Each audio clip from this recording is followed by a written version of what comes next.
What's up, everybody? It's the Junkyard Dawgcast. I'm Jake Rowe with Dogs 24/7. With me, Rusty Mansell, Kip Adams, also of Dogs 24/7. I said that in a different order than I normally said it in, and it almost threw me completely off. I almost had to be like, hey, let's start over. Let's just do this. It's early, man. It's early. Yeah, but for some reason, I was looking at Rusty when I said it, so I said Rusty's name. We're coming to you earlier than normal. We're live on YouTube. Hit that subscribe button, folks. Hit it. Knock it out. And also go subscribe to us over at Dogs 24/7. Visit us, and we'd love to see you. Kip, is promo still rolling? Last day. Got to get it today. Last day. 2 months, $1. $1 stinking dollar. Give us a couple months, see if you like it or not. If not, the wife's not going to notice one missing, or the husband, whatever. Doesn't matter. If you're a lady, you want to come subscribe to us, husband's not going to notice 100 cents missing out of the bank account. Come check us out. We would love to have you. Shoot us a DM when you come over. But listen, it's all Georgia Auburn today. We're going to make picks today. We're going to make player of the game predictions today. But before we do that, we're going to do that in the second half like we always do. Rusty, just kind of your general feel, maybe a top matchup, maybe, I don't know, just something that has been on your mind all week long about this Georgia-Auburn game. First of all, hello to Thomas, Dylan, Luke, Jimmy, Marty. The boys are up early. I see already in the comments. I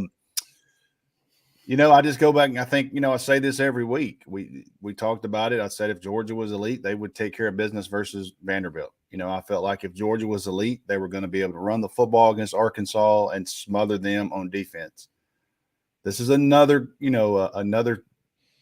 box to check. You're going on the road in a crazy environment. I mean, Jordan Hare is as good as any place in the country.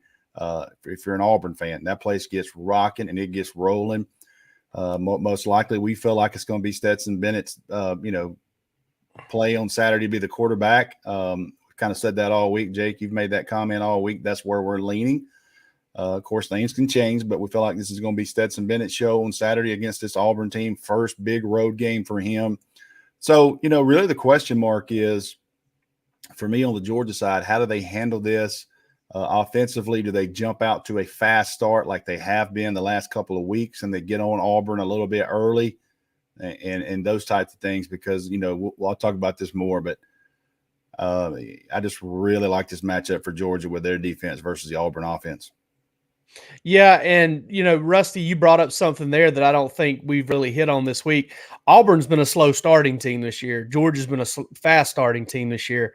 You throw all that out because every game's different, and this is a different type of game as far as environment goes. Listen, this is the first capacity road crowd Georgia will have played in since the last time it was at Jordan-Hare Stadium. That's crazy. Because the last time, that was the last true full house road game Georgia played in, because the only road game they played after that in the 2019 season was at Georgia Tech. I remember that game. There were more Georgia fans in the stadium that day than there were Georgia Tech fans, and Georgia beat the brakes off of them. And then last season was all COVID. It was 2 neutral site games after that. And last season it was all 25% crowds at most. That game in Tuscaloosa against Alabama was pretty live. There was a lot of energy in the stadium. Nothing like Jordan-Hare. There's nothing going to be quite like it was there. And this one will probably be more live than that game because Auburn fans see a 4-1 team with a chance to do something, a chance to make a statement under a first-year head coach. It's always crazy when the number 2, number 1 team comes to town, and it's going to be pretty nuts. It just sucks that this game's being played in October, and I know why from Auburn's standpoint. I'm not trying to, wag fingers at anybody and say that, this and that, but I mean, yes, this game's yes, you are. Yes, this game's no, not at all. But this game's supposed to be played with a hoodie under a jacket. I mean, you need to be wearing a hoodie under a light jacket for this one, and it's not. And that's just weird. It's weird it's happening this early in the season. Georgia should be playing Tennessee right now.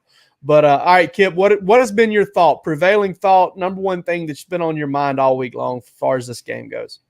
You can still rock the hoodie. College coaches like to do that to show the players during summer practice so they can handle the sweats, man. You can rock the hoodie anytime you want to. You do not combine the brown water with the hoodie on Saturday, people. I rock the beanie all summer long. People know that. But this game, I mean, it's kind of strength on strength, but I kind of know which strength is better. With Auburn, they want Georgia to come out with the same offense they had last week against Arkansas. You know, it would give them the best chance possible if Georgia comes out and tries to run the ball for, 40, 50 times and throw the ball 10 times against them. It fits their strength. You know, they're great at tackling. They have outstanding run defense. The thing that I keep coming back to, though, is that, Auburn's offense fits exactly what Georgia's defense wants to do too. I mean, they love holding quarterbacks, at or behind the line of scrimmage as far as them trying to run the ball. And again, they love tackling running backs. They've done it all year long. That fits, what they want to do. Low percentage throws downfield to Georgia's secondary. Georgia's pass rush, not giving Bo Nix time to find anybody. And Auburn's wide receiver core, they really don't have one. So we've talked about, Georgia lacking some depth at wide receiver. Auburn doesn't really have that playmaker that is, on paper that's going to test Georgia's secondary. And so that really bodes well for as far as them not, having time to cover these guys and allowing that pass rush to kind of do its thing. Yeah, I wonder, Kip and Rusty, I wonder if Bo Nix – okay, listen, the guy was kind of left for, as far as his quarterback career at Auburn, was kind of left for dead after the Georgia State game. I thought TJ Finley was going to start. I thought that was just like a foregone conclusion. Then he comes out there and he does something against LSU, and I've watched a lot of Bo Nix that I've never really seen him do to that extent. He's out there Michael Vicking it up the best he possibly can. Run around, make this guy miss, make that guy miss, find something, throw it. And the touchdown pass to which Fromm boy was it? Is it Tyler? Tyler. Mm-hmm. Yeah. There's three of them. I don't know which one's which. Yeah, Tyler Fromm. Sorry, Emerson. Yeah, my bad, guys. I couldn't remember. I get the twins' names mixed up all the time.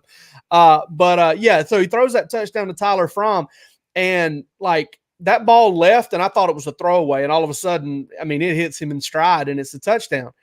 You have to wonder, though, if even though he's a junior, okay, just that situation, that feeling that all of a sudden he's kind of the toast of the town, after – I wonder if he might not lean on that a little bit too much. I think that's something he's going to have to guard against, because if that's the game plan against Georgia, it's a risky game plan because – Georgia's a little bit more aggressive, and I think they have more team speed in kind of that front seven than LSU does. I think Georgia's going to do a better job of stopping the run and limiting big plays.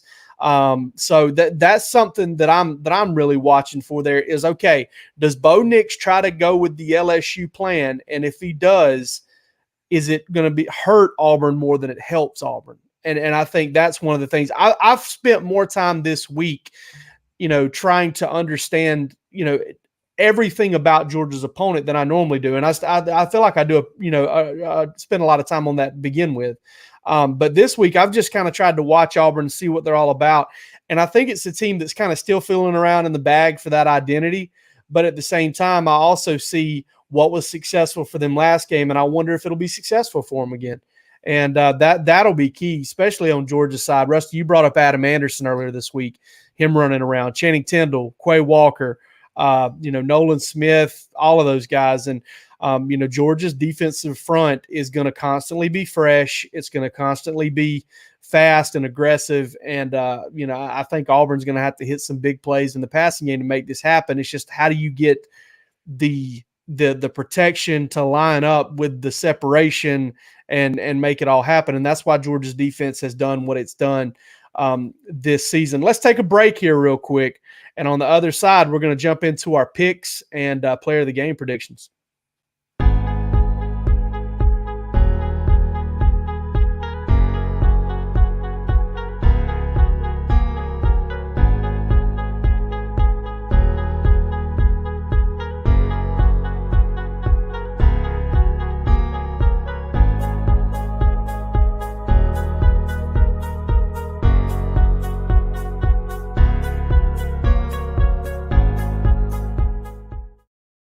All right, guys, before we do before we jump feet first into predictions, What one Auburn football player, offense or defense, does Georgia need to be the most concerned about on Saturday? Kip, who you got?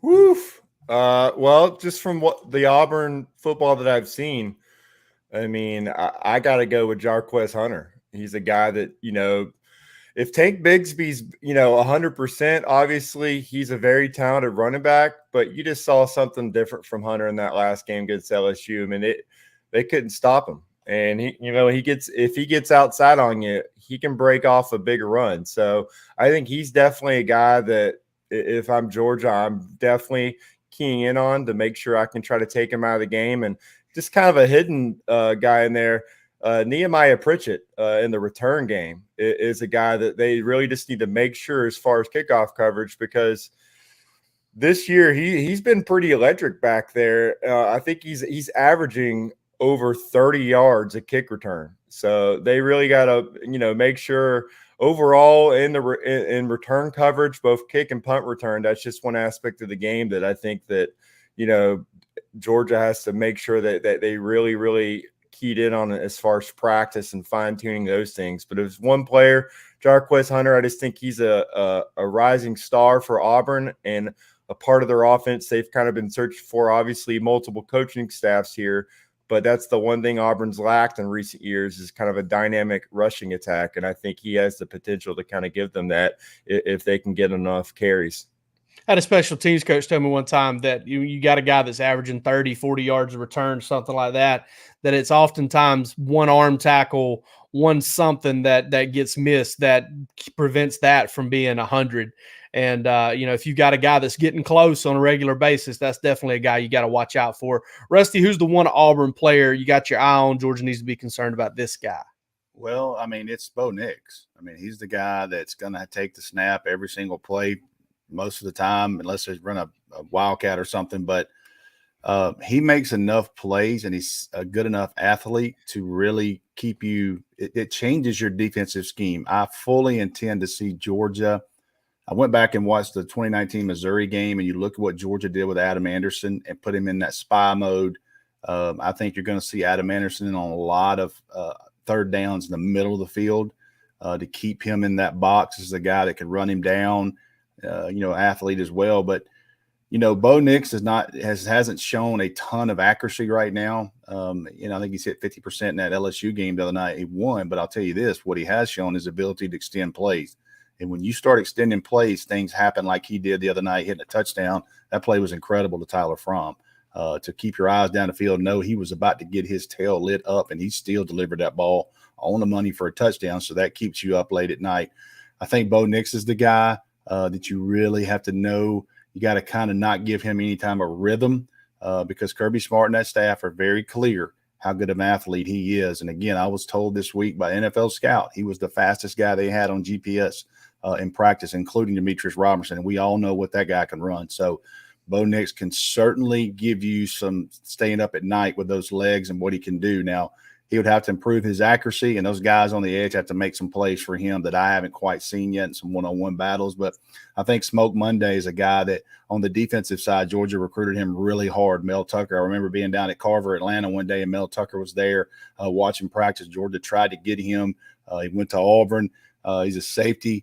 I kind of agree with what you guys said earlier. Georgia's going to play a little bit different offensively this week. That means putting the ball in the air, taking some shots. So you have to know where this guy is in center field for Auburn at all times. Yeah, I like that you brought up a defensive guy because for me it came down to Smoke Monday and Zacoby McClain. I think both of those guys are fantastic football players. And McClain, that's my pick because of the fact that, Stetson Bennett loves throwing the football to the middle of the field. And again, we're under the assumption he's going to play. I'm not reporting 100% that he's going to start, but based on what we've heard this week, that's it. That's where we're at as far as what we expect. But McClain is a guy he can drop into coverage. He can cut. He's a good blitzer. I mean, this is a guy that's, when you start talking about, linebackers in the conference that are on par with what Georgia puts out there at inside linebacker, Zacoby McClain's in that conversation. I mean, he's a good football player. He's fast. He's versatile. He can do a little bit of everything. And when he came into that Georgia State game, and I know folks are going to roll their eyes at this, he came into that Georgia State game after being booted, in the previous game for targeting. Second half, Georgia State didn't get anything going, and that really was the difference in their defense. Now, does that mean that McClain's going to come out and dominate Georgia? No, but I think he can sack you, he can spy you, he can pick you off, he can do something to help Auburn win this game, and that would be my pick. I think he's just definitely a really good football player, a guy that wasn't much of a factor against Georgia last year. And I'm not 100% sure he even, and I'm not saying this in a disrespectful way. I'm not 100% sure he played. But at the same time, I think he's kind of a dude for them in that front seven and a guy that can kind of erase some things for Georgia.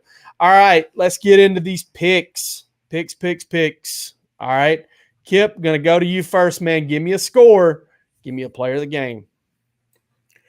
All right, well, obviously, I think how Georgia begins this game could be pretty important. I think, Stetson Bennett in that environment, does he avoid turning the ball over early on? I mean, does Georgia come out firing out of the gate? If Georgia comes out and they find out they can get 5 or 6 yards in the run game and he can find Bowers and, Fitzpatrick, find the tight ends, Darnell Washington, it's probably going to be a long day for Auburn, but if again, a couple 3 and outs or a turnover, this could be a second half football game. I think in the end, as good as Auburn's offensive line is, I don't think they're going to be able to block Georgia's front seven. I think it's going to be too much for them. They've played pretty good ball so far this year, but I think Georgia's defense is just different than anything else Auburn's seen this year, and they're going to find out real quick, what that defense is all about. So in the end, while Georgia offensively, it might not be as explosive as we've seen in other games, I don't think Auburn's offense is going to be able to really get anything going in this game. So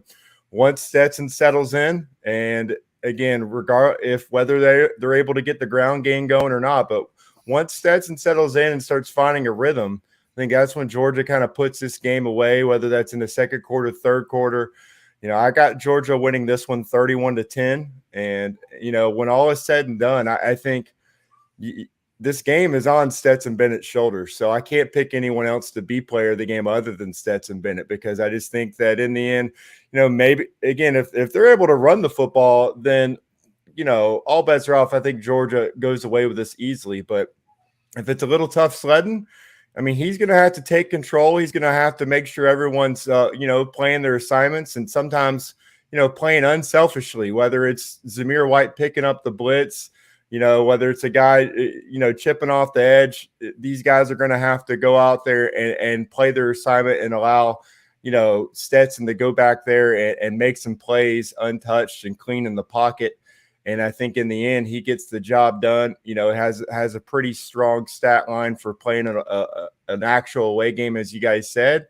And you got to give him player of the game regardless of the stat line, because if you go in there, you go into Auburn Stadium and you come out with a 20-plus point win, I don't think the discussion is going to be that whether Georgia's played anybody anymore. It's going to be that Georgia's for real and they're a contender after this weekend. So I like sets in this game. And if you come out of this one with a 20-plus point win and that you have multiple quarterbacks who can win you big-time football games, that's got to make you feel pretty good in the month of October with some other big opponents on the slate. Okay, I'm going to take the third through the sixth innings here and let Rusty close this thing down for us. Listen, one of the reasons I picked Zacoby McClain as player of the game, or as the guy to watch out for Auburn, is I just don't think Auburn has the jets to do it against Georgia offensively. The style, the playmakers. Offensively, I just don't think Auburn's going to truly threaten Georgia. I'm not in conflict as to who I'm going to pick. Georgia's the pick. But I am. This is kind of weird for me, because if you look ATS, I mean, laying 2 touchdowns on the road in the SEC is really tough. I mean, I heard, there was, I can't remember exactly what the stat was, but this was the same conversation going into the Alabama-Florida game. And, this is a very similar environment to the Swamp. This is a very, very raucous environment. Rusty and I were both there in that 2017 game. And it was, quite frankly, it was probably the craziest thing I've ever seen. Yep. It really was. I mean, the only thing I would say is maybe the 2007 blackout game at Georgia was the only thing I've ever experienced that was anything close to that.